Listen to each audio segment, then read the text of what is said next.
أكدت وكالة الأنباء الجزائرية أن الخرجة الجديدة لدواليب المخزن التي أوعزت إلى إحدى الدكاكين الإعلامية المقربة من القصر الملكي في الرباط نشر ملف دعائي يفتقد لأية احترافية إعلامية ويعكس الأطماع التوسعية المغربية ضمت من خلاله أجزاء من التراب الجزائري إلى مملكة ألفت صناعة حدودها افتراضيا.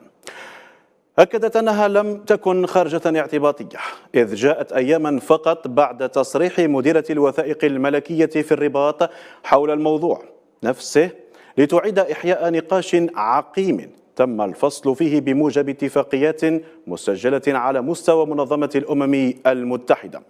الوكالة أضافت أن جميع المراقبين يتفقون على أن الاستفزاز المغربي ما هو إلا استمرارية لاستراتيجية المخزن الساعة